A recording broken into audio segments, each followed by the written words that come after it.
गुरु प्यारी साध संगत जी, आप सभी को प्यार भरी राधा स्वामी जी।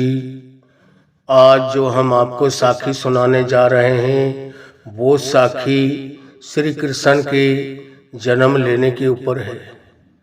श्री कृष्ण की जन्माष्टमी पर है कि इसको जन्माष्टमी क्यों बोलते हैं। श्री कृष्ण के 7 बहन भाइयों को पहले उसके मामा कंस ने मार दिया था। यह 8वां पुत्र था, उनके घर पैदा हुआ था अपने माँ बाप के। 8वां पुत्र था और इसको जन्म लेते ही यमुना पार छोड़कर आए थे। कोई अपना नज़दीकी था, बहुत ही एक घर समान रहते थे, मेल मिलाप वाला था। उनके घर पर छोड़ के आए थे। जन्माष्टमी इसलिए बोलते हैं, जन्म लेने वाला वो 8वां था। 7 पहले जा चुके थे, अष्टमी 8 को कहते हैं। जन्माष्टमी उनके जन्म के लेने वाला बच्चा वो 8वां था। जो बचा था, जिसने अपने मामा का ही वध करना था। बचाने वाला भी वो है और मारने वाला भी वो आप ही होता है। जरिया भी वो खुद बनाता है। पहले महात्मा होते थे पुराने वक्तों में, तो वो मालिक की भक्ति करके, उनको प्रकट करके ना, जितने भी देवी देवता हुए हैं उनसे अमर होने की वो मांग लेते थे, वरदान मांग लिया करते थे कि मैं सदा अमर रहूं, मेरे को कोई अस्त्र शस्त्र मार ना सके, दिन ना मरूं न अंदर मरूं, कभी कोई मेरे को कोई खत्म ना कर सके। मगर उनको भी मारने का मालिक ने जरूर जरिया बनाया है। तो इसके माता पिता इसको अपने पड़ोस के यमुना पार के गांव में छोड़कर आ गए थे, जहां वो पलता रहा। और जिस वक्त इसने वध किया अपने मामा कंस का, उस वक्त इसकी उम्र कुल में ही 10 साल और 2 महीने की थी, जिस वक्त अपने मामा कंस को मारा था। और उनको मारने के बाद में उन्होंने यह इतिहास रचा था। कंस जो था उनको भी, उसको भी भविष्यवाणी हुई थी। किसी महात्मा ने भविष्यवाणी की थी। कंस ने अपने बारे में पूछा था कि मेरी मौत का क्या कारण बनेगा। तो उस महात्मा ने भविष्यवाणी की थी कि तेरी मौत का कारण तेरे भांजे होंगे, तेरा भांजे के हाथ से तेरी मौत लिखी हुई है। इसलिए अपने भांजों को, भांजा या भांजी जो भी होते थे, उनके घर पे जन्म लेते, उसकी बहन के बच्चा जो होता उसी वक्त वहां चला जाता और उसको मार देता था। 7 बच्चे मार चुका था, ये श्री कृष्ण 8वां था। इसलिए मारता था कि ना मेरे भांजे होंगे और ना ही मेरी मौत होगी। इनके हाथ से मेरी मौत लिखी हुई है और तो किसी से मैं मर ही नहीं सकता हूं। तो कहते हैं ना, जो अहंकारी होता है, घमंडी होता है, उसका सर हमेशा नीचे की तरफ होता है। जो अहंकारी है, अहंकार में, घमंड में जो ऊपर की तरफ मुंह करके थूकता है, वो थूक कहीं किसी और के ऊपर नहीं गिरती, वो उसी के ऊपर गिरती है वापिस आकर। हमें कभी भी ऐसी ऊंची बात नहीं करनी कि हम आपका ये कर देंगे, आपका वो कर देंगे।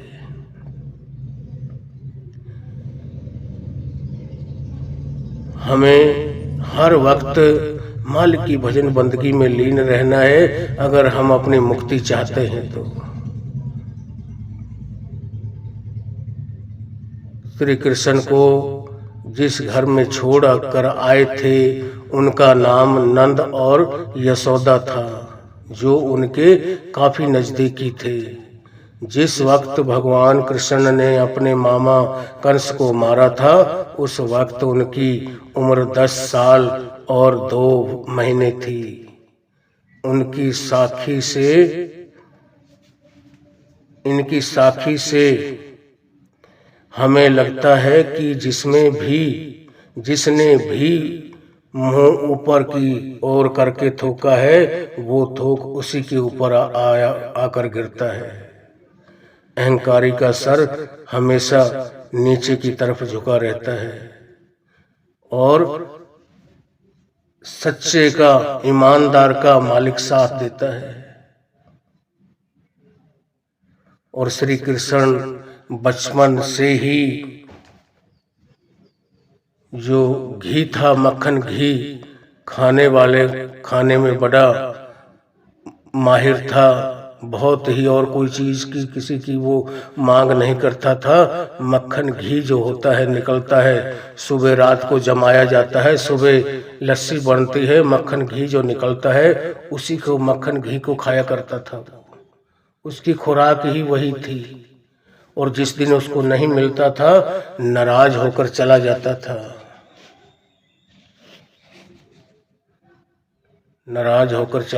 था, और 2-2, 3-3 दिन यमुना पार चला जाता था और वापस नहीं आता था।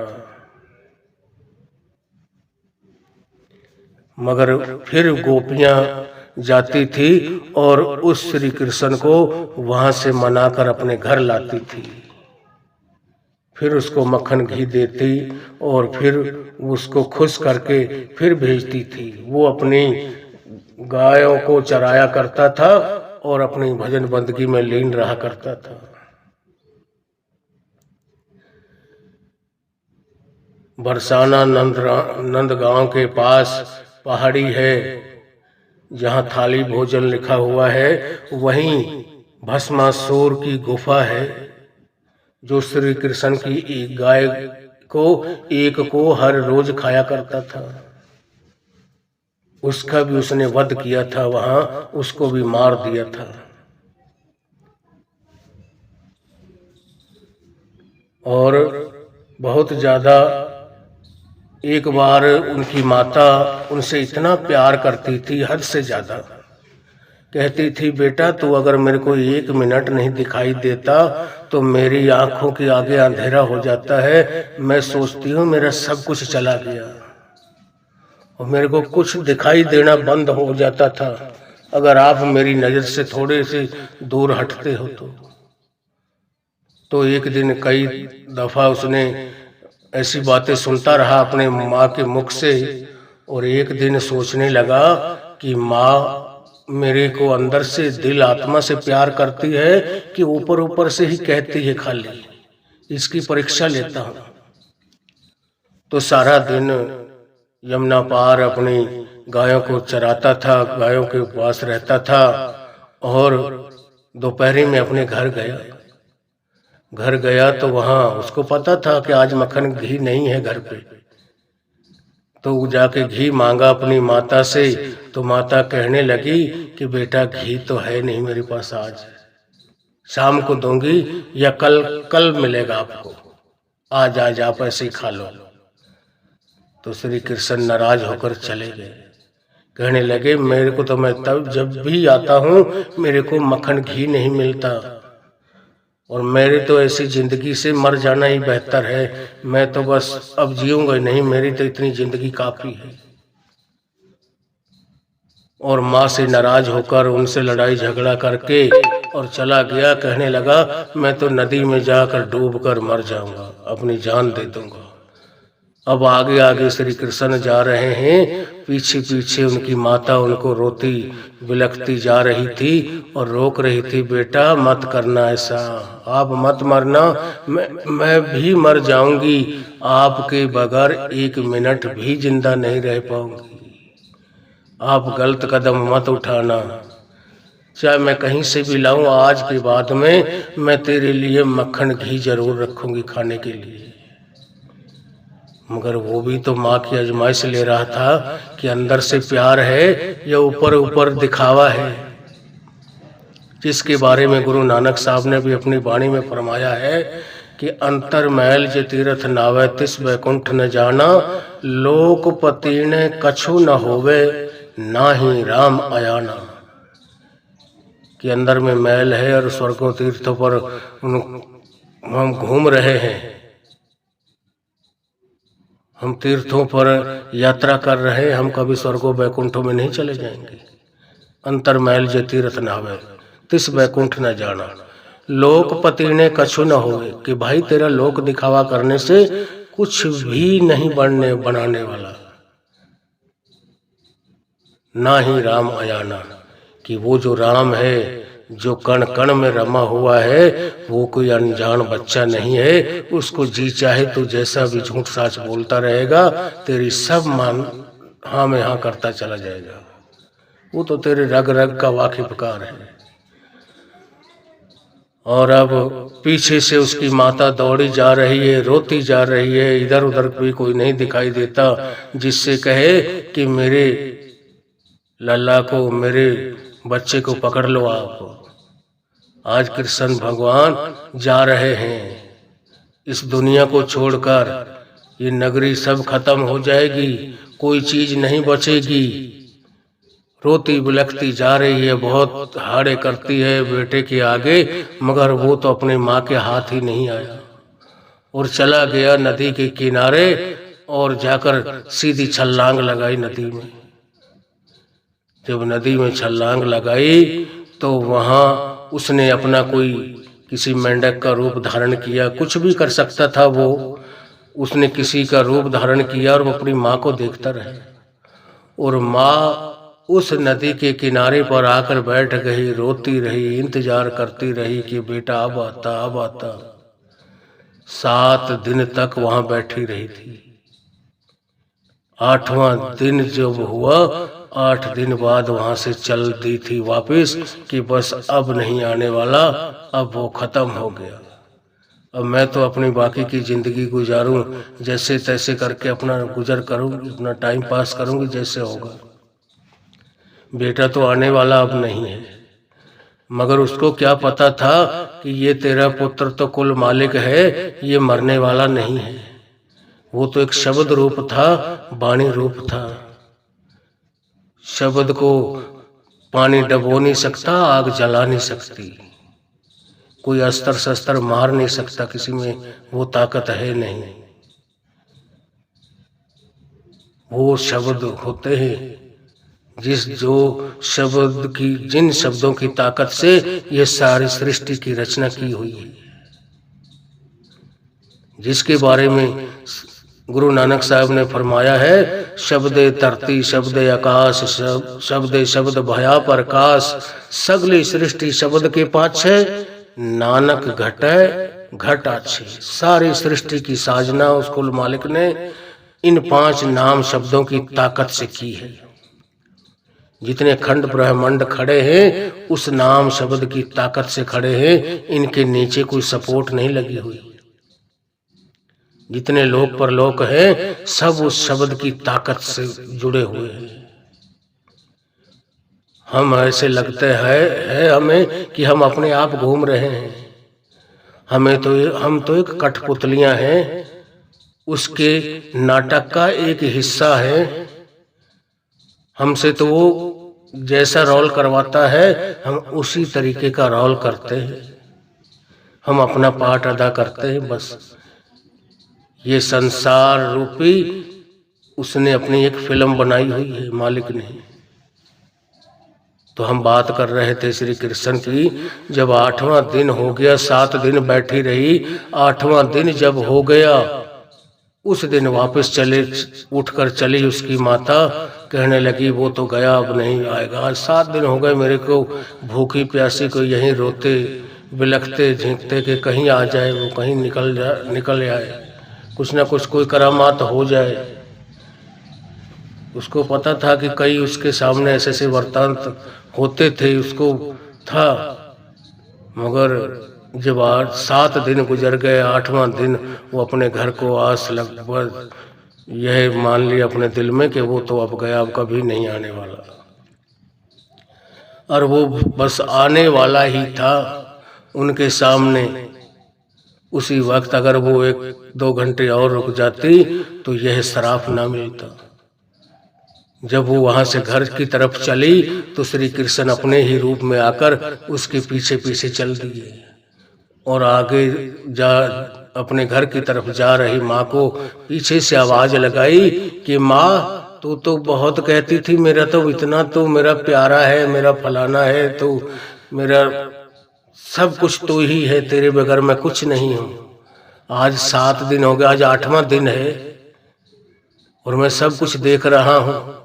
अगर तेरा सच्चा प्यार होता तो मेरे पीछे ही कूद जाती आप अपने प्राण दे देती। अगर आपका दिल से आत्मा से अंदर से प्रेम प्यार होता था, मगर यह आपका दिखावा है, कुछ नहीं है। उस दिन से श्री कृष्ण ने अपनी माँ से कह दिया, जा माँ, आज के बाद में जवान मौतें होंगी। माँ बाप बैठे रहेंगे बड़े बूढ़े और उनकी आंखों के सामने उनके जवान बच्चे उनकी आंखों के सामने चले जाएंगे। 20, 30, 40 साल के बीच में ही वो मालिक के घर पहुंच जाएंगे। तो यह वरदान आज हम इस चीज को देख सकते हैं कि यह बात सच है या नहीं। बिल्कुल हकीकत है और इसी तरीके से हो रहा है।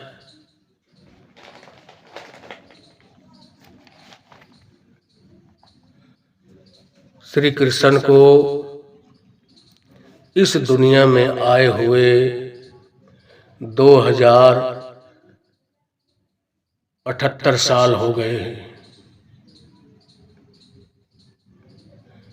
उनकी भी मौत, यह कुरुक्षेत्र की जो लड़ाई हुई थी, युद्ध हुआ था, उसके 36 साल बाद श्री कृष्ण की मौत हुई थी एक शिकारी के हाथों।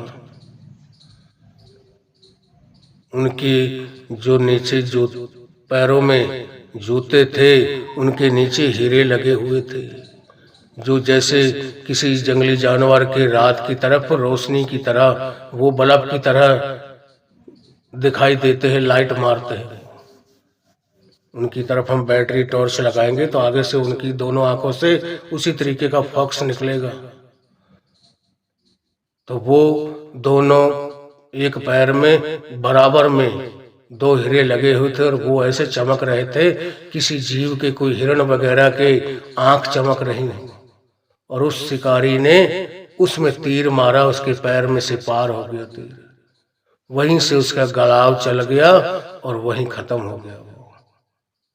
महाभारत की लड़ाई के 36 साल बाद, और श्री कृष्ण 125 साल की उम्र में अपना शरीर का त्याग किया था उन्होंने। इतनी लंबी आयु आज के वक्त में जल्दी से कौन रहता है। और अभी तो अब उसकी उम्र बहुत थी, कितने साल जीता वो, अगर यह बहाना ना लगे तो। मगर यह, उसने भी उसको मारा हुआ था किसी जन्म में। यहाँ जितने भी हम आए हुए हैं ना, अपने अपने कर्मों के मुताबिक आए हुए हैं, अपने अपने कर्मों का भुगतान दे रहे हैं और अपना अपना रोल निभा रहे हैं।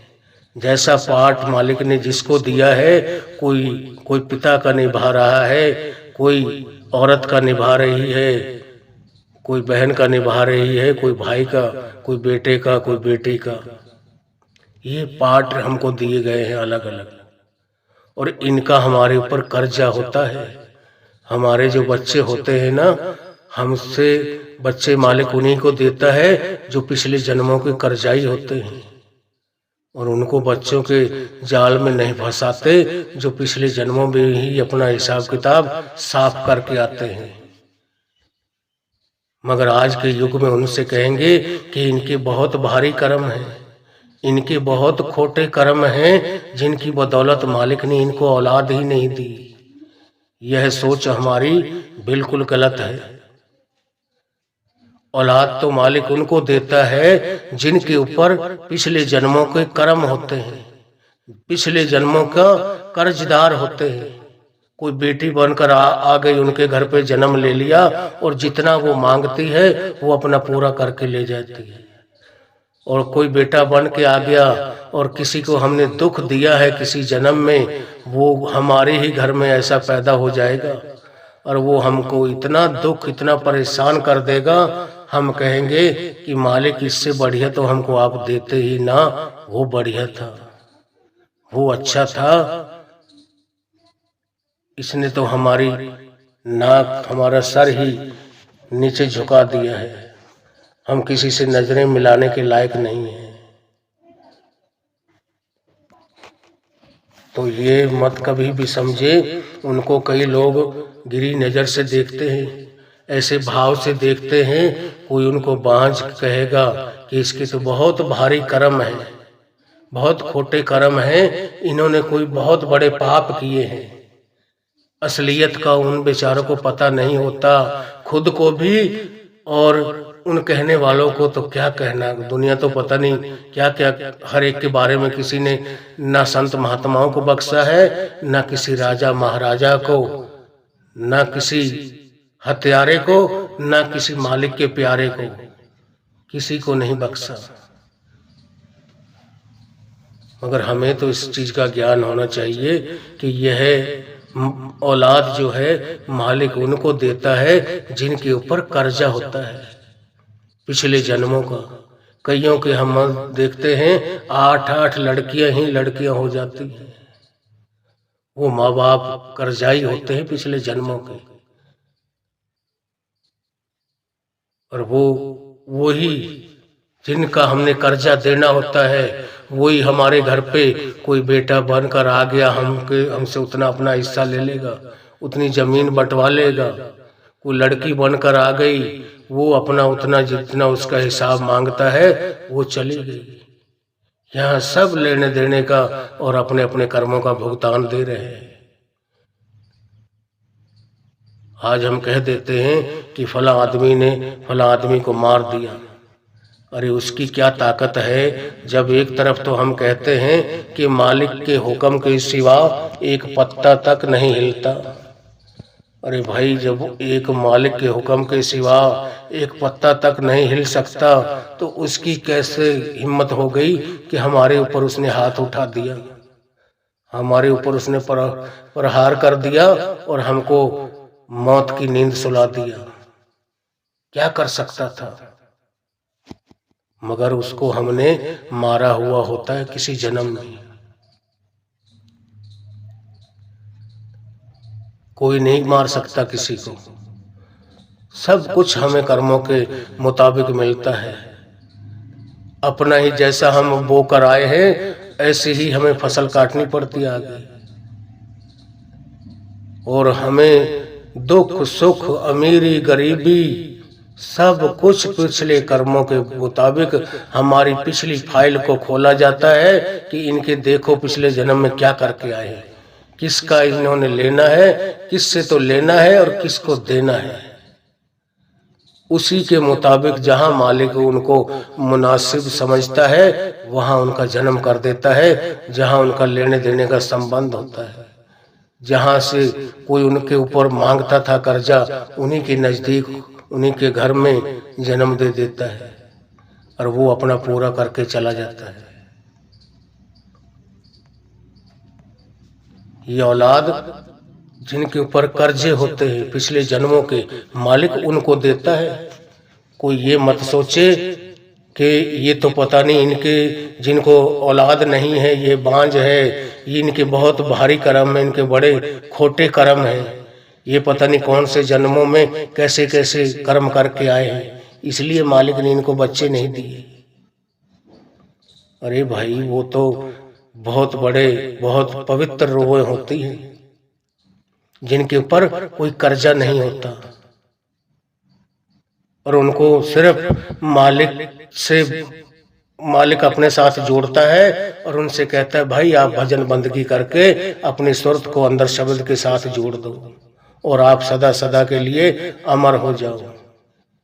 ये बाल बच्चे तो बंधन है और ये तो आगे बांधने के लिए हैं, और जिनको यहाँ से मालिक निकालना चाहता है उनको इन बंधनों में फंसने ही नहीं देता। जिन्होंने अपने कर्जे को पिछले जन्म में ही भुगतान कर दिया था, अगले जन्म में उनको बच्चे नहीं देता कि बच्चों के भी थोड़े दुख नहीं होते। कोई लड़का आ गया, लड़के की तरफ से कोई शराबी कबाबी बन गया, माँ बाप सत्संगी हैं, औलाद कहीं के कहीं उल्टे सीधे काम कर रही है। कोई बेटी ने ऐसा कर्म कर लिया, माँ बाप रोता रहता है पूरी जिंदगी कि अगर इससे बढ़िया तो हम मर जाते, या मालिक हमारे घर पे ऐसी औलाद ही ना देता जब बढ़िया था। इस नालायकी से तो इन्होंने तो हमारा सर नीचे झुका दिया है। हम दो आदमियों में बैठकर ऊंची आवाज में बात नहीं कर सकते। हाँ, क्यों? क्योंकि हमें अपने आप के अंदर जब झांक कर देखते हैं तो खुद अपनी गलतियों का, अपने बच्चों की वजह से या अपने कर्मों की वजह से हमें नीचे देखना पड़ता है कि हम थोड़ा सा ऊंची आवाज में बोलेंगे तो हमें दूर से लोग कह देंगे कि हाँ भाई चुपचाप बैठा रहे, देखा हुआ तेरे को भी हमने, तेरी कितना तू खानदानी है। तो जो कुछ भी होता है उस परमात्मा की, उस मालिक की हुक्म से होता है, उसकी रजा और उसके भाने से होता है। जैसा वो चाहते हैं सतगुरु ऐसा होता है। वाणी में आता है ना, गुरु नानक साहब ने कहा था, करे करावे आपे आप, मानस के किस नहीं हाथ। जो कुछ भी करता है वो सतगुरु खुद करता है। इंसान की ताकत नहीं कि उसकी करनी को टाल दे।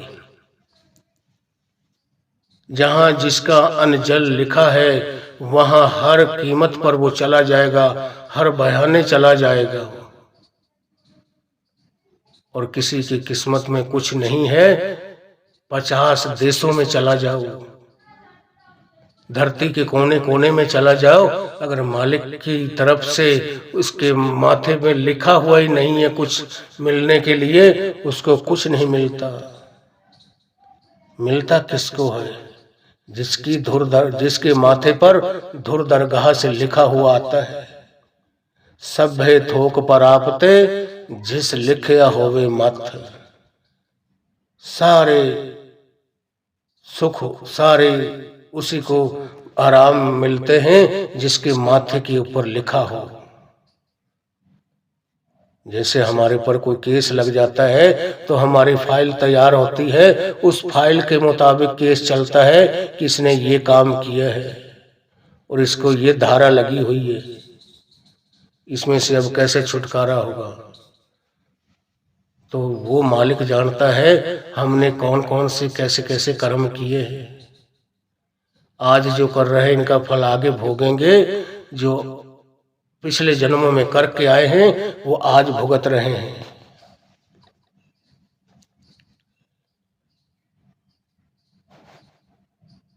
तो हमें भी चाहिए हम सच्चे मन से किसी की तरफ उंगली ना उठाते हुए अपने अंदर में झांक के देखेंगे, अपने आप को सुधारेंगे।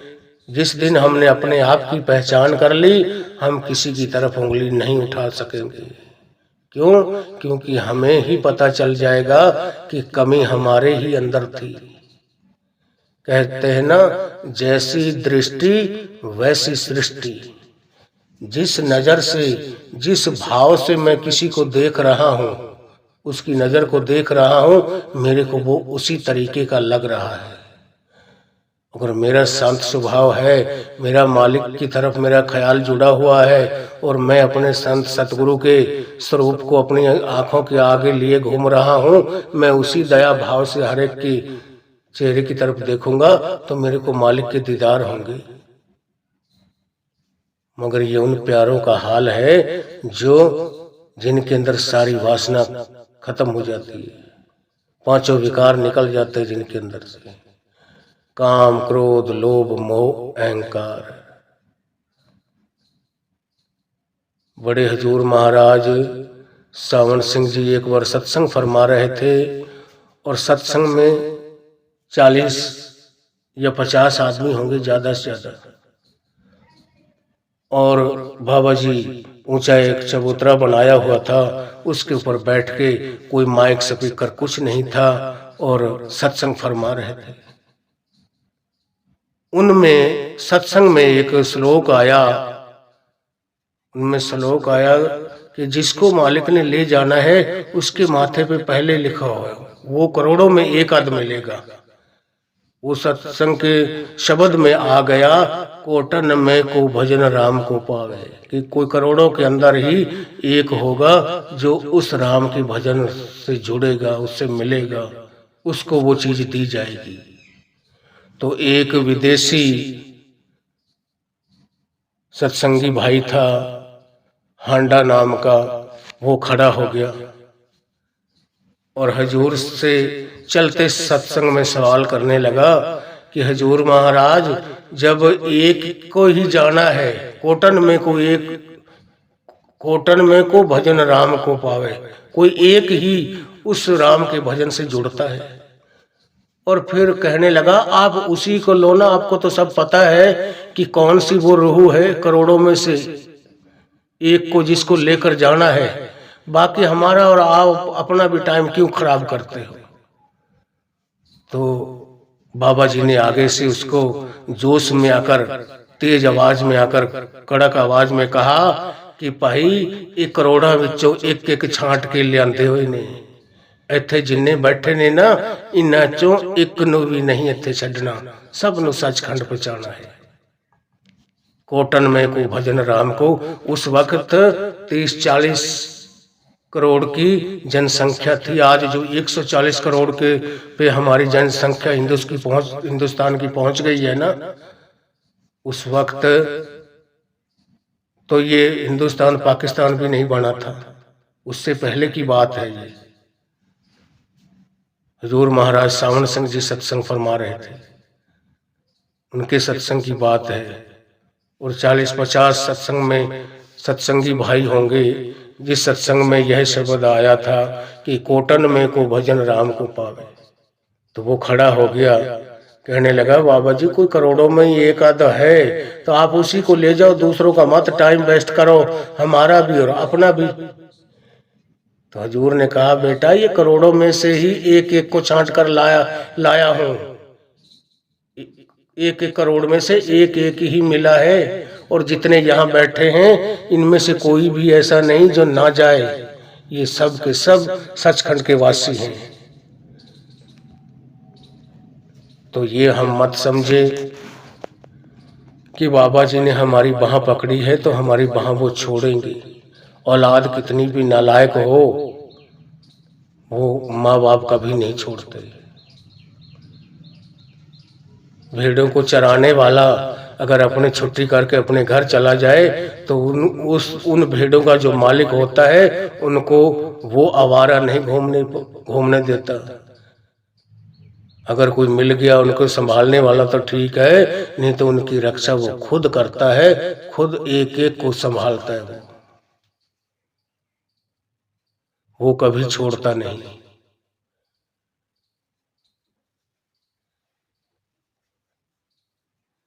जिसकी वहां पकड़ लेता है उसको जरूर ले जाएगा। हालांकि बाबा जी कहते हैं, और अगर वो ऐसे ना कहें तो फिर तो हम हाथ पे हाथ रख के बैठ जाए, बिल्कुल ही ना करें।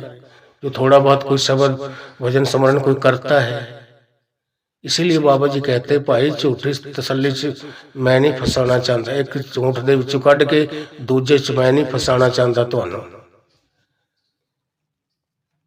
ये करनी दा मार्ग है, करोगे तो कुछ मिलेगा, नहीं तो खाली हाथ इत्थे ही बैठे रह जाओगे, कुछ नहीं मिलने वाला। सारी उम्र जे अनपढ़ रहे तो मरण तो बाद किसी ने तुहानू MA BA की डिग्री नहीं दे देनी। तुहानू कुछ पढ़ना है, अगे बढ़ना है, आज पढ़ाई जरूर करनी पड़ेगी। तो मालिक दा हुक्म यही है कि मालिक दी भजन बंदगी नू वक्त जरूर दिओ। अगर आप अपनी मुक्ति चाहते हैं तो मालिक दी भजन बंदगी जरूर लगी, ताकि अपना भी उद्धार हो जाए, आप भी उस परमात्मा की गोद विच बैठ के सदा दे लई अमर हो जाइए, बार बार जन्म मरण के दुखों तो बच सकिए।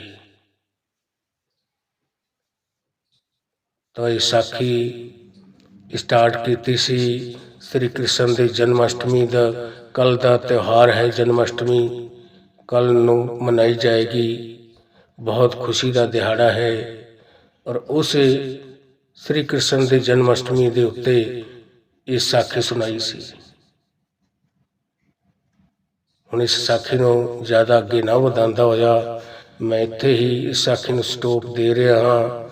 ते अगर मेरे बोलने दे विच, मेरे दसण दे विच कोई भी मिसटेक हुई होवे मेरे कहण दे विच, ते मैं उस गलती की माफ़ी चाहूँगा तुहाडे सारिਆਂ कोलों। और मेरे रूहानी साखियाँ चैनल नू लाइक व सब्सक्राइब करना जरूर करें और कमेंट में राधा स्वामी लिखना ना भूलें। और यह भी लिखें कि हम कौन सी कंट्री से, कौन से एरिया से सुन रहे हैं। राधा स्वामी जी।